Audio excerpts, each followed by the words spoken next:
Sometimes rehabilitation efforts don't go as planned and animals released back into the wild don't thrive. But that doesn't mean it's the end of the line for two spectacled bears in the South American nation of Colombia. Wildlife officials there believe these animals were taken away from their mother when they were babies, and conservationists rescued them when they were around 2 months old. They grew up at a wildlife rehabilitation center, and in time, their caretakers tried to release them back into nature. We don't know exactly why it didn't work or what went wrong. A veterinarian indicated they'd become more tame than they should have after extensive contact with people, and that, quote, prevented them from returning to their natural habitat. However, they weren't left to fend for themselves. The spectacled or Andean bear is considered a vulnerable species, and humans once again stepped in to take these two creatures to a spectacled bear sanctuary located in the Colombian capital, Bogotá. A new start in a new home where they'll spend the rest of their days.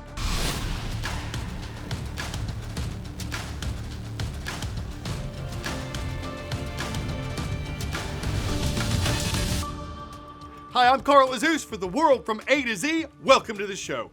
Next story, a controversy over nickel mining in the Southeast Asian island country of Indonesia. According to the CIA World Factbook, Indonesia is the globe's largest producer of nickel. The metal is used in everything from plating bathroom fixtures to powering rechargeable batteries. And data site Statista.com shows global nickel demand as steadily growing in recent years. But while its upsides include its use in electric cars, which many scientists consider better for the environment, nickel's downsides include mining and refining processes that may harm environments and the people who live there. The island of Sulawesi, home to rainforests and lakes, farms and fishing communities. Rich in minerals, it's also home to a growing number of sprawling nickel mines. Nickel is found everywhere around us. Its growth fueled in part by the global race for cleaner energy sources and surging demand for electric vehicles. On Sulawesi, nearly 1,000 miles from Jakarta, the global push to go green has come at a cost. Masita used to be a pepper farmer here on the island's remote region of East Luwu. Sudah hilang semua kebunnya. Her farm and those of her adult children were conceded in 2015 without notice to make way for the expansion of nickel mines, she says, and are now owned by PT Vale, one of Indonesia's largest nickel producers. They have farmed the land for a decade. They never felt the need for official deeds until now. In Indonesia, it's not unusual for landowners to find their property has been taken by the government and sold to exploit its natural resources.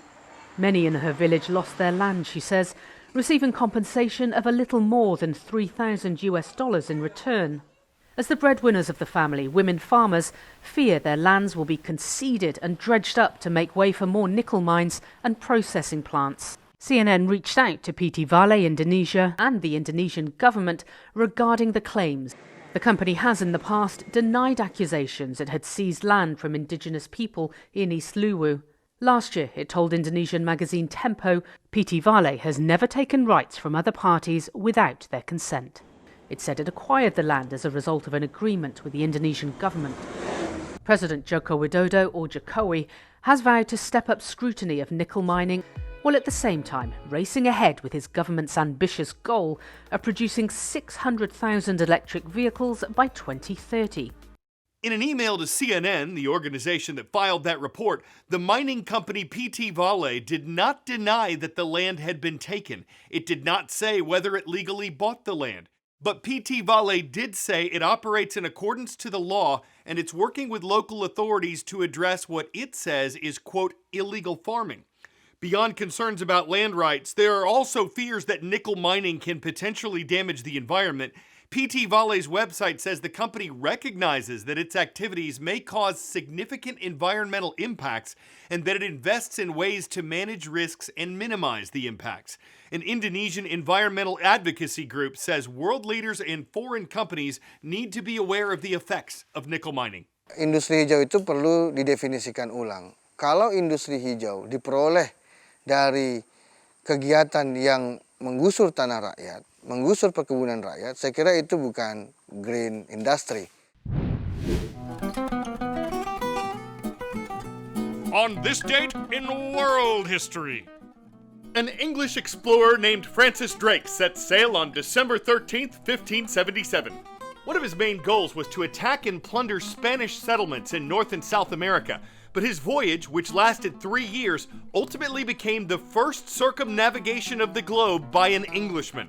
4 months before his famous midnight ride, American patriot Paul Revere took off on a lesser-known midday ride on this date in 1774. At that time, he was racing from Boston to Portsmouth, New Hampshire, to warn people there that the British were coming. And on this date in 2003, U.S. forces in Iraq captured former Iraqi dictator Saddam Hussein. The ousted leader was found hiding in a hole near the Iraqi city of Tikrit. He was convicted of crimes against humanity and executed 3 years later. Word of knowledge. Which of these U.S. institutions is the oldest? University of Pennsylvania, Columbia University, Brown University, Dartmouth College.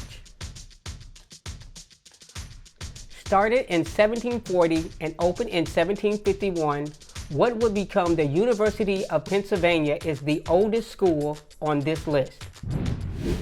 That university's president has resigned, and the leaders of Harvard and MIT have been under intense pressure after they testified last week before the U.S. Congress.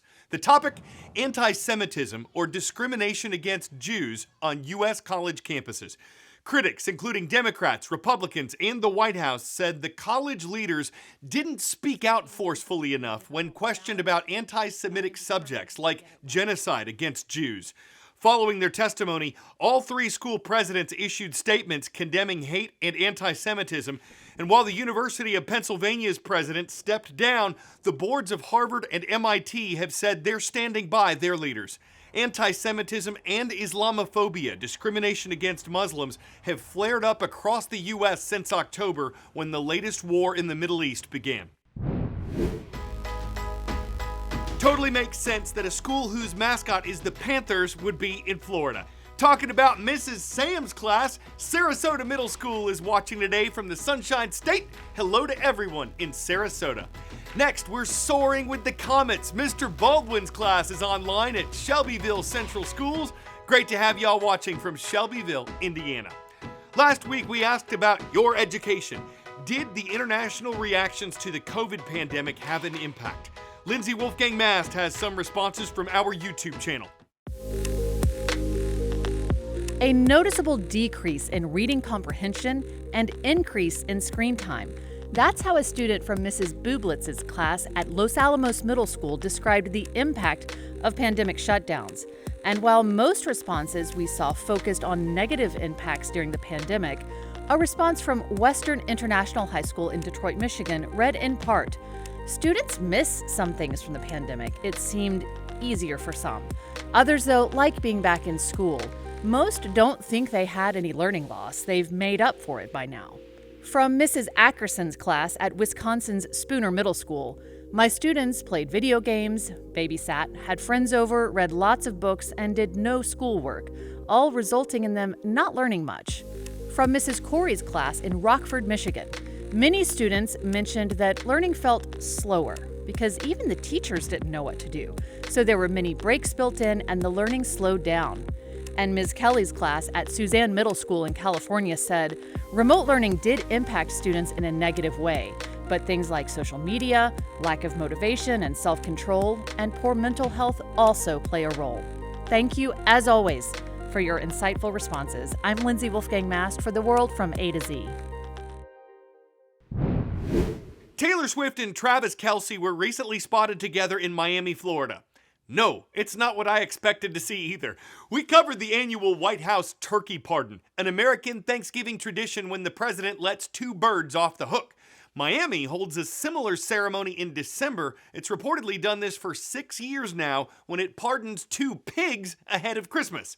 Those pigs are named Travis and Taylor. They make a cute couple, and instead of languishing on a Cuban sandwich or roasting on an open fire, they'll get to leave that area in safety without having to go on the ham, without having to set foot on home plate, without having root cause to become the butt of jokes by people looking to pig out this Christmas on the other white meat. No, they've got bigger things planned, rooting out the rest of their days as happy as pigs in mud.